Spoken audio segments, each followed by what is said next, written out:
अस्सलाम वालेकुम जी, welcome to another vlog. आज के दिन में जनाब आप लोगों को बोलेंगे खुश आमदीद। इस वक्त जनाब मैं मौजूद हूँ फ्रॉगनर पार्क, जिसको विजिलेंट पार्क भी बोला जाता है।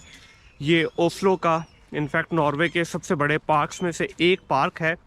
इसका जो ओवरऑल एरिया है तकरीबन 80 एकड़ के ऊपर ये पार्क मुहित है इस वक्त। इसके अंदर जो इस पार्क की स्पेशलिटी है वो ये है कि इसके अंदर 200 से ज़्यादा मुजस्मे बनाए गए हैं। उन मुजस्मों के अंदर मुख्तलिफ जो यहाँ के हीरोज़ थे उनकी पिक्चर्स भी हैं, उनके स्टैचूज़ बनाए गए हैं ब्रॉन्ज़ के साथ। और इसके अलावा मुख्तलिफ इनकी जो हिस्ट्री है, बेसिकली उस हिस्ट्री को भी इसके अंदर इन्होंने मुजस्मों की सूरत में कैद किया है। अब चीज़ ये है कि बहुत सारे मुजस्मे इनमें से ऐसे हैं जो अब आई डोंट नो ये दिखाना चाहिए या नहीं, लेकिन मैं अवॉइड करूँगा क्योंकि बग़ैर कपड़ों के हैं वो, बग़ैर उनकी जो जितने भी इंसानी अज़ा हैं, चाहे वो मेल है या फीमेल है, उसको इन्होंने एज इट इज़ कैप्चर किया हुआ है। लेकिन क्योंकि मेरा ये जो व्लॉग का ऑब्जेक्टिव है वो ये बरहना मुजस्मे दिखाना नहीं है, बल्कि इसका ऑब्जेक्टिव है कि इनके हेरिटेज को दिखाना। तो मैं कुछ ऐसे मुजस्मे कैप्चर करूँगा या आपको दिखाने की कोशिश करूँगा जिसमें कोई भी न्यूडिटी वाला एलिमेंट ना हो, क्योंकि न्यूडिटी दिखाना ऑब्जेक्टिव नहीं है। ओवरऑल इस पार्क के अंदर एक खूबसूरत सा माहौल है।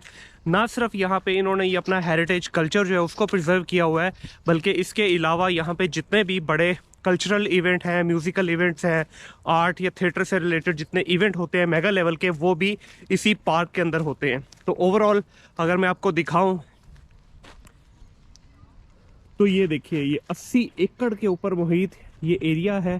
ताहद्दे निगाह आपको इसके अंदर सिर्फ और सिर्फ जो है एक दूर दराज तक एरिया नज़र आएंगे, जिसके अंदर जो है डेफिनेटली ये हर तरफ जो है खूबसूरत दरख्तों का मंजर भी दिखाई देता है। इस वक्त जिस तरह मैं अपने बहुत सारे व्लॉग्स में बोल चुका हूँ कि ज़्यादातर एरिया जो है वो इतना खूबसूरत इसलिए नहीं लग रहा क्योंकि अभी ये पूरे का पूरा नॉर्वे जो है बर्फ़ से निकला है। अभी अगले आने वाले 15 से 20 दिनों के अंदर हर तरफ हरियाली ही हरियाली होगी। हर तरफ जो है वो एक ग्रीनरी का समा होगा। ये सामने भी आप देख पा रहे हैं, बिल्कुल हर चीज़ ब्राउन नज़र आ रही है। तो ये brown will turn into a green, तो वो बड़ा एक खूबसूरत सा नज़ारा बनता है। तो इस साइड पे ये सारे जो है स्टैचूज़ इन्होंने बनाए हुए हैं। ये पूरे को पूरे 200 के करीब स्टैचू यहाँ पे भी हैं। इस साइड पे आते हैं तो इधर भी हैं। चलते हैं, इनमें से कुछ स्टैचूज़ आपको दिखाता भी हूँ जनाब। ये पार्क के इस तरफ आते हैं तो ये खूबसूरत सी लेक बनी हुई है, इंतहाई खूबसूरत मंजर पेश कर रही है। ये देखें, जिस तरह ये छोटू सा बच्चा जो बनाया हुआ है इन्होंने, ये कितना क्यूट लग रहा है। और इसी तरह के इन्होंने इस साइड पे भी अगर आप देखें तो ये सारे के सारे मुजस्मे उसी तरह से बनाए हुए हैं। मैं इनका क्लोजअप नहीं लूँगा definitely, just because of the reason कि ये सारे के सारे इसी तरह से इन्होंने बनाए हुए हैं। अब इस तरफ से अगर मैं दिखाऊँ आपको तो ये देखिए, ये भी है एक, और ये खूबसूरत जो है मंजर इस तरफ भी आपको नज़र आ रहा है।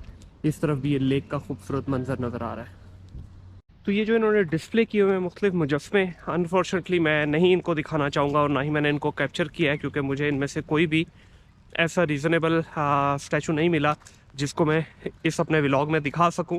लेकिन आपको ये सिर्फ बताना चाहूँगा कि इन्होंने पूरे का पूरा इन मुजस्मों की सूरत में अपना हेरिटेज जो है उसको प्रिजर्व किया हुआ है। इवन ये भी दिखाया गया है कि मेल फीमेल का जो आपस में बॉन्डिंग है वो क्या है, बच्चों से इनका लव क्या है। ये झगड़ालू भी थे एक टाइम के अंदर, वो भी इन्होंने सारे का सारा इन मुजस्मों की सूरत में दिखाने की कोशिश की है कि किस तरह से ये फाइट वगैरह किया करते थे, लड़ा करते थे आपस में, और उसको फिर किस तरह से इन्होंने मॉडर्न ईरा के अंदर ट्रांसफॉर्म किया। ये चीज़ भी इन्होंने दिखाने की कोशिश की है इस उसके अंदर। ओवरऑल अगर मैं पार्क की बात करूँ तो इंतहाई खूबसूरत पार्क, नीट एंड क्लीन। इस वक्त कम्प्लीटली बारिश हो रही है, आप देख भी पा रहे हैं कि मेरे कपड़े भी पूरे गीले हो चुके हैं, लेकिन इतना खूबसूरत मंजर है पार्क का कि ऐसा खूबसूरत पार्क मैंने जेन्युइनली नहीं देखा। तो इस वजह से बारिश में भी मैं इसको एंजॉय कर रहा हूँ। हालांकि मेरे पास अम्ब्रेला है, लेकिन मैं इस बारिश को एंजॉय करना चाहता हूँ, तो इस वजह से मैं वो नहीं ले रहा।